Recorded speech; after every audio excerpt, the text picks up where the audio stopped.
Salam sejahtera Malaysia, denyut nadi suara rakyat bergema di channel ini.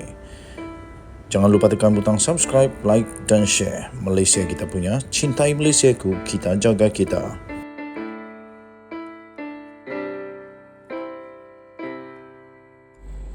Salam sejahtera Malaysia, denyut nadi suara rakyat bergema di channel ini.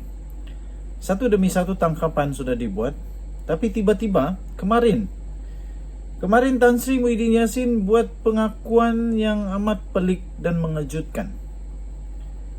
Ini betul-betul pelik. SPRM dah tangkap beberapa orang kerana kes penyelewengan 92.5 bilion itu. Tapi tiba-tiba Tan Sri Muhyiddin Yassin kata dakwaan seleweng itu, iaitu sebanyak 92.5 bilion itu satu rekaan. Kata Muhyiddin Yassin. Saya semakin pening kepala nih. Kalau kamu pun pening kepala, kamu cakap saya pening. Kamu boleh komen saya pening. Aduh. SPRM dah buat tangkapan. Dah ada bukti. Orang tengah, dalang, mengaku dapat ratusan ribu ringgit. Kemudian ada jam tangan. Kemudian dimasukkan ke dalam akaun parti politik. Tapi tiba-tiba Muhyiddin Yassin tampil lagi pula dengan kenyataan yang mengejutkan lagi. Dia kata adalah satu rekaan. Saya fikir begini. Tan Sri Muhyiddin Yassin kena buktikan bahawa ini satu rekaan. Dan paling penting, kalau ini memang satu rekaan, apa kata Tan Sri Muhyiddin Yassin? Saman mereka yang telah mereka-reka. Yang telah mereka-reka semua perkara ini. Jangan hanya nafikan, tapi saman mereka yang mereka-reka. Kalau kamu setuju, kata saya setuju. Saya setuju kalau Tan Sri Muhyiddin Yassin bersihkan nama dia, saman mereka yang mereka-reka cerita itu. Pengerusi Perikatan Nasional PN, yaitu Tan Sri Muhyiddin Yassin, tampil tiba-tiba dan menyifatkan dakwaan penyelewengan dana kerajaan. Dana kerajaan sebanyak 92.5 bilion yang dikaitkan dengan Parti Pribumi Bersatu Malaysia Bersatu sebagai rekaan dan pembohongan maha dahsyat. Wow. Dan daripada artikel pertama ini, perenggan pertama ini, saya saja nak tanya. Dalam laporan SPRM itu, dalam laporan media, tidak ada disebutkan tentang Parti Pribumi Bersatu Malaysia.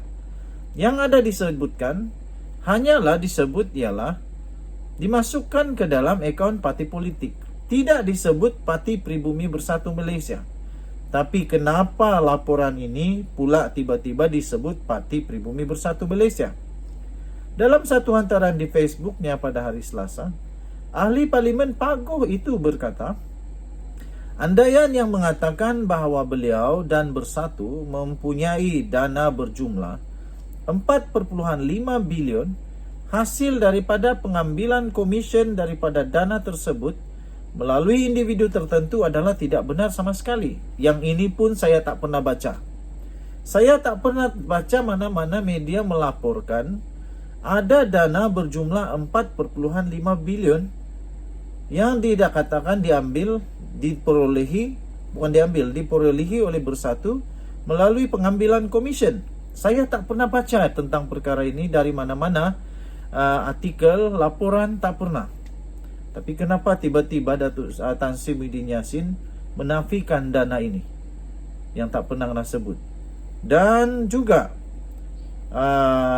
tak pernah pun dikatakan disebut nama Parti Pribumi Bersatu Malaysia. Katanya dalam kenyataan itu penyelewengan dana 92.5 bilion itu adalah satu rekaan. Perbelanjaan fiskal di bawah pakej rancangan ekonomi bukan dalam bentuk projek yang boleh diselewengkan, katanya. Tetapi sebahagian besarnya adalah pemberian tunai langsung kepada rakyat seperti bantuan prihatin nasional, geran prihatin dan subsidi upah. Tenang, Tan Sri Muhyiddin Yassin tenang. Menteri Kewangan sekarang Datuk Seri Anwar Ibrahim ada buktinya. Saya percaya kalau tidak ada apa-apa masalah, Tan Sri Muhyiddin Yassin tak perlu risau. Tan Sri Muhyiddin Yassin dan Parti Pribumi Bersatu Malaysia tak perlu risau, tak perlu takut. Kalau memang bentuk-bentuk projek itu adalah projek yang tak boleh tak boleh diselewengkan. Jangan risau, sebab tak ada apa-apa yang akan terjadi kepada Parti Pribumi Bersatu Malaysia dan pemimpin-pemimpin bersatu. Tapi kalau ada, kena terimalah kenyataan. Ingat, sekarang Menteri Keuangan adalah Anwar Ibrahim.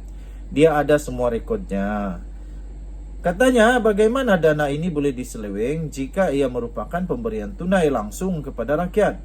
Kutipan komisen antara 3 hingga 5% daripada perbelanjaan fiskal ini cuma adalah rekaan katanya. Sama jugalah. Dulu dinafikan beratus bilion itu.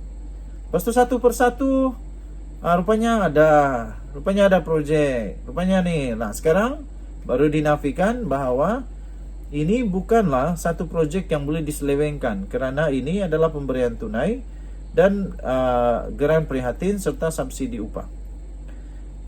Katanya, bagaimana saya boleh kutip komisen daripada perbelanjaan ini? Adakah 10.6 juta rakyat yang menerima BPN memberi komisen kepada saya? Adakah 2.96 juta pekerja yang menerima subsidi upah memberi komisen kepada saya? Tentu sekali tidak, katanya.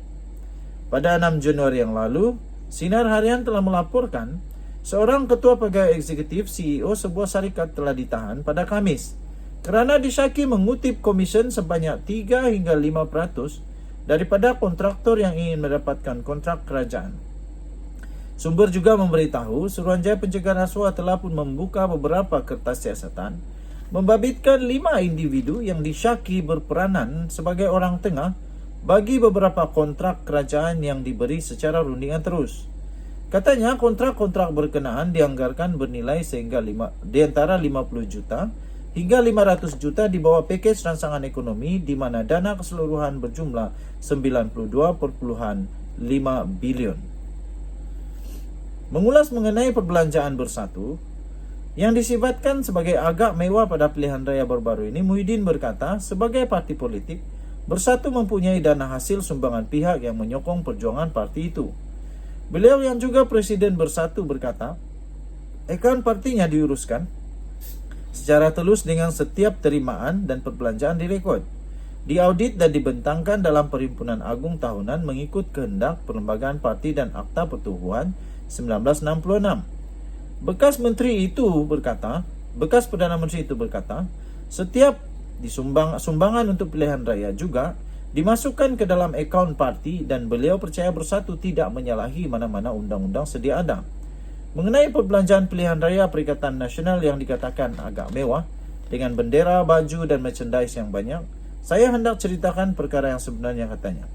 Sebagai langkah penjimatan, Bersatu telah mencetak bendera dan merchandise PN secara bulk order 2 tahun lebih awal dengan kos lebih 4 kali lebih ganda lebih murah berbanding jika ia dicetak hampir dengan tarif pilihan raya. Menurutnya, disebabkan itu juga PN mengambil keputusan untuk menukar bendera dan logo yang digunakan ketika pilihan raya umum ke-15. Dalam pada itu, Muhyiddin berkata, beliau tidak menolak kemungkinan bahawa tumahan penyelewengan dana yang dilemparkan Pakatan Harapan PH dan BN terhadap PN digunakan sebagai cara untuk tindakan undang-undang diambil terhadap Bersatu. Katanya ia bagi melemahkan jentera pentadbiran beliau, sehingga menyebabkan parti beliau menghadapi kesukaran untuk menghadapi pilihan raya negeri akan datang. Katanya, saya harap ini tidak benar dan menyerahkan kepada pihak SPRM untuk menjalankan siasatan secara telus dan adil. Saya yakin siasatan SPRM setakat ini akan mendapati bahawa temuan terdapat 4.5 bilion dalam akaun Bersatu atau akaun saya adalah palsu. Saya tidak pernah mengambil walau 1 sen pun wang yang bukan hak saya. Sehubungan itu, Bersatu akan memberikan kerjasama sepenuhnya pada SPRM dalam menjalankan siasatan, katanya. Denyut nadi suara rakyat bergema di channel ini. Kita jumpa lagi. Bye-bye.